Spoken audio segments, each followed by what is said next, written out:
Fucking thieving bastards.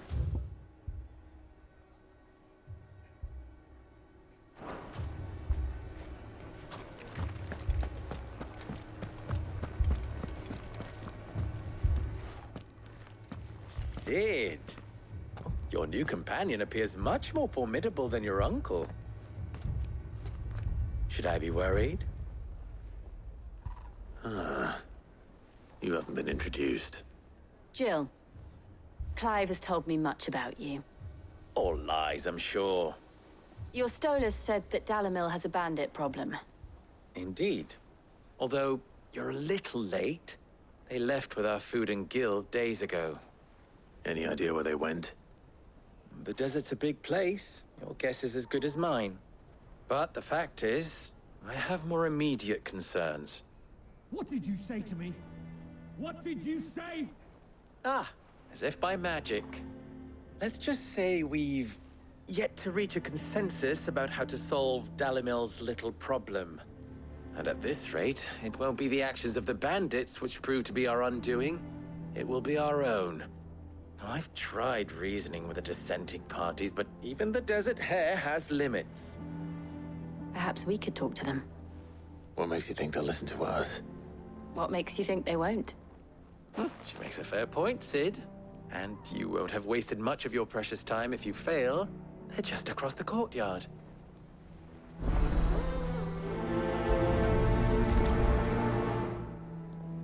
Suppose we just follow the shouting.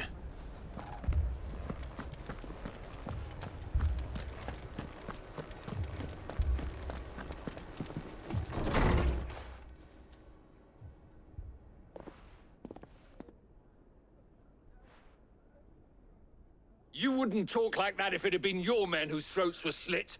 Blood for blood, it's the only way. We hire mercenaries and have them mount the bandits' heads on our walls as a lesson to the rest. And what happens when those mercenaries are slaughtered like your men? Are you going to hire more? We're better off using that coin to buy food and supplies. If we hire mercenaries, the only thing we're buying is the bandits' ire. And you cannot fill empty bellies with that. Do you hear me? But what happens when they come back? Maybe it'll be your throat that's slit. That's enough. Both of you. Any more of this and I'll throw you out myself. Come back when you're ready to talk like adults.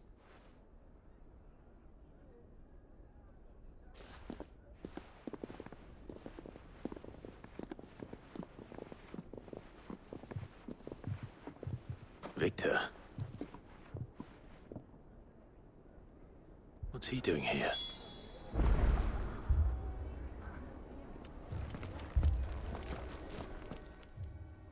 Sid. And Lady Jill. What brings you here? I was about to ask you the same thing. Costness is in chaos, and the markets have all but ceased to operate. The Briar's Kiss here in Dalamil is the only place I can reliably obtain supplies. I was here to do just that when Master Lubor told me of his troubles. He thought I might be able to talk some sense into these fools. But if you're here, I suppose his patience must be waning. Who are those people?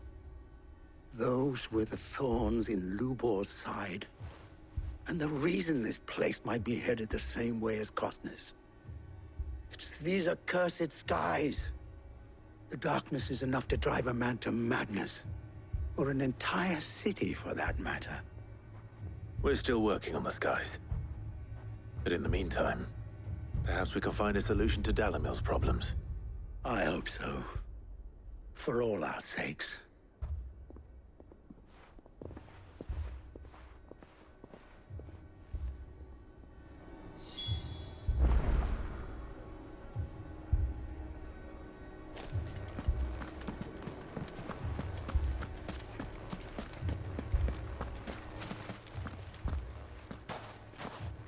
So, you see my predicament?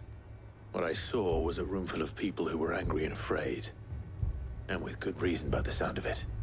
But if left to smolder, that anger and fear could set the entire town alight.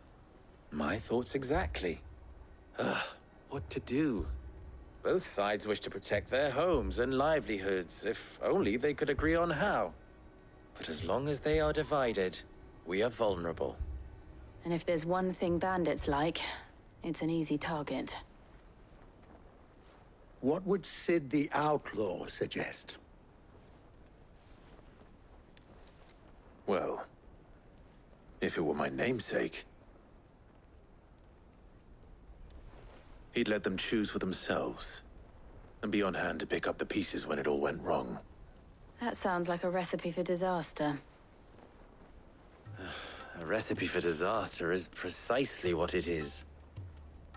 But perhaps that realization would be enough to make them question the ingredients.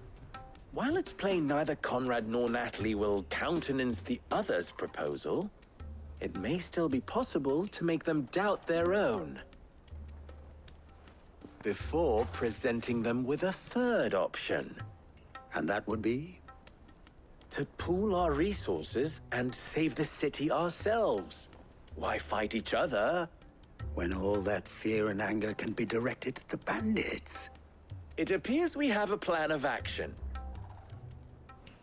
Victor, pay Conrad a visit. See if you can't convince him of his folly. I'll speak with Natalie. As you wish.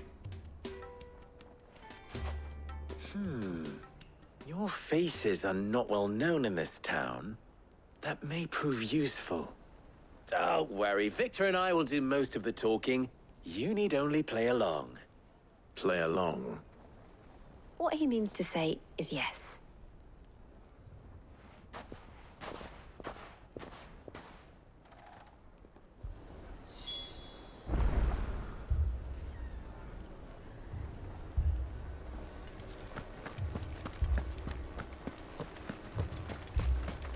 Picture it, Conrad.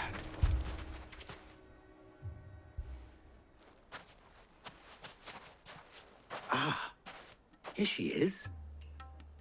The Lady of the Spear herself.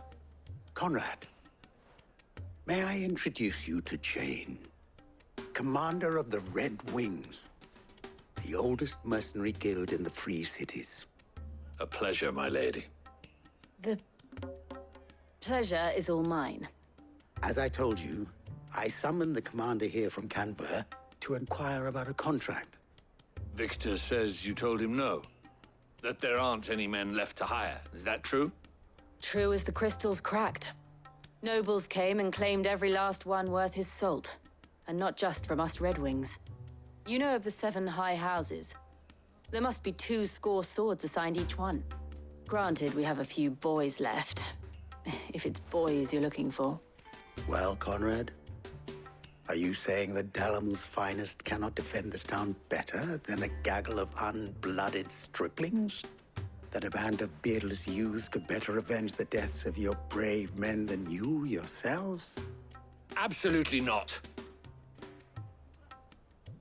We'll show those bastards who they're dealing with.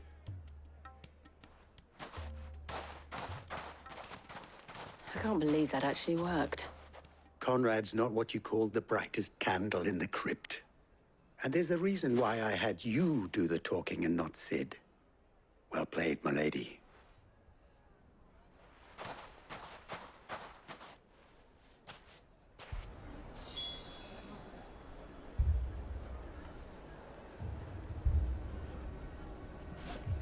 Then let us band together and show these brutes that Dalimil is not to be trifled with. I'm ruined. My shop. If I had my pickaxe, I would...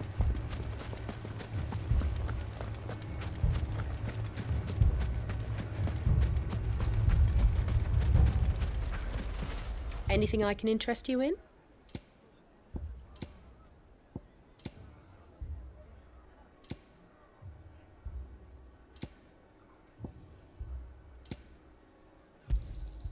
Here you are. Go with Gilbert. Here you are. I thought I told you to go and hide in the inn. I mean, it may still be possible to buy something, and we may... Here he is now. Natalie, allow me to introduce Lord Underhill of Randalar's prestigious League of Merchants. Lord Underhill. At your service. Underhill. I was just telling the good lady of our conversation, my lord, and how you were lamenting the state of the capital's stores. Lubor says that not only are the granaries almost empty, but that war and the Blight mean this season's harvest won't be enough to fill them for winter. Indeed, certainly that is the case. The nobles in the capital are buying up the city's stocks of barley and wine, driving the prices higher than most commoners can afford. It is only a matter of time before the peasants revolt. It is worse than I thought. If what Lord Underhill says is true, I fear we have little hope of supplementing our stores, meager though they regrettably are. And while I applaud your endeavors to dissuade our more bellicose citizens from seeking vengeance, I sense Conrad is not wrong in his assessment of the bandits' likely return. Which means that now, more than ever, we will need to secure what little we still have. Food, weapons, herbs, everything. If our humble town is to endure not only this hardship, but those that are certain to follow, we must stand united. All right. If it will help to protect my home, I'll do it. But you needn't have gone through this charade.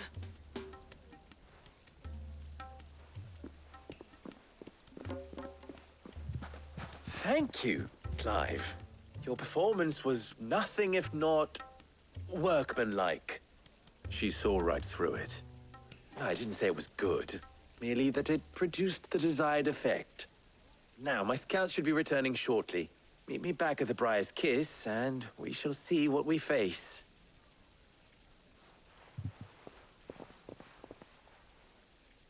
I'm not convinced our roles in this ruse were entirely necessary. It appears I have no choice but to... I don't know.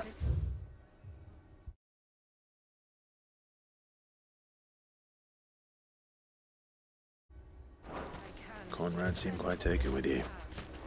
But I would not see any... Mummy, I'm scared.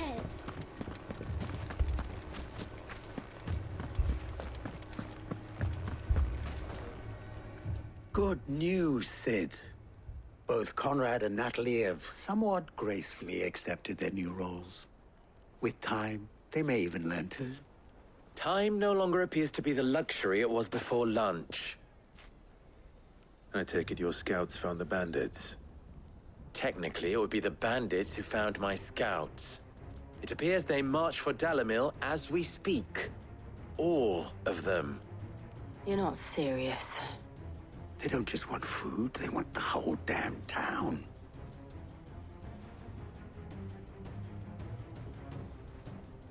I have a favor to ask. I'm told the bandits march in two groups, one from the south and one from the desert, in a move doubtless intended to stretch our already gossamer-thin defenses. Very well.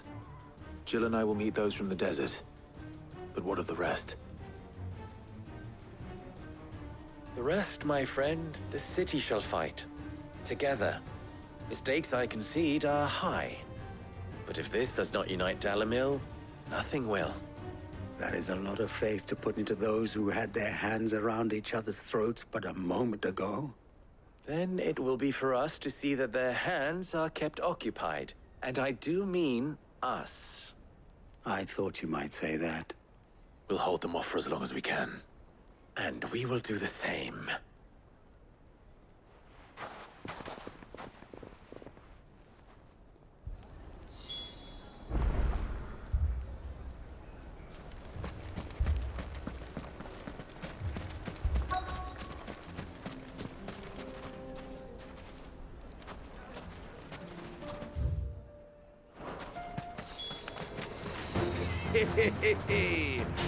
The women folk have come to welcome us.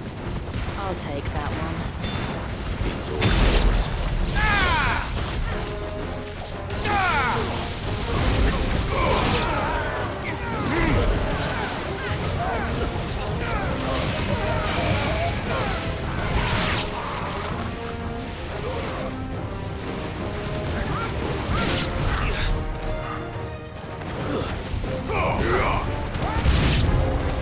They mean to overwhelm us.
Finished.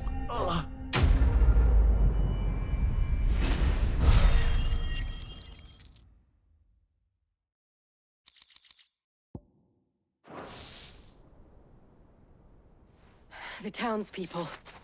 Could they have held out? I don't hear any fighting. What do you think? That we should hurry.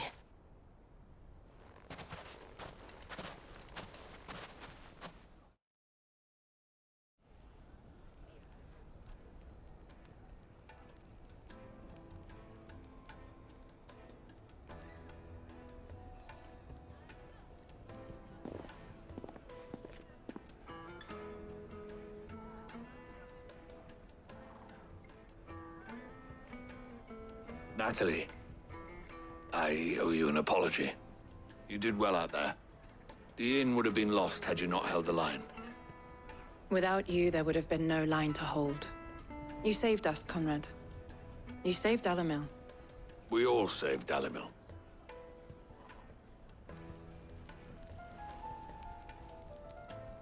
Conrad seems to have had a change of heart.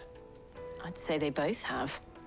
I take it from your presence that our visitors from the desert won't be joining us either. Pity. The plan worked, Sid.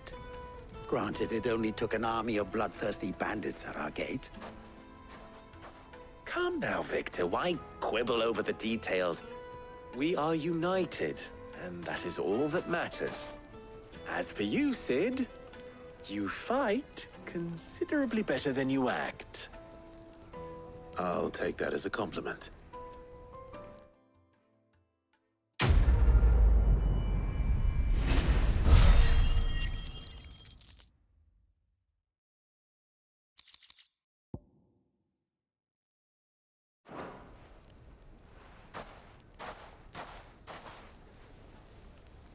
Our friends seem to have things under control.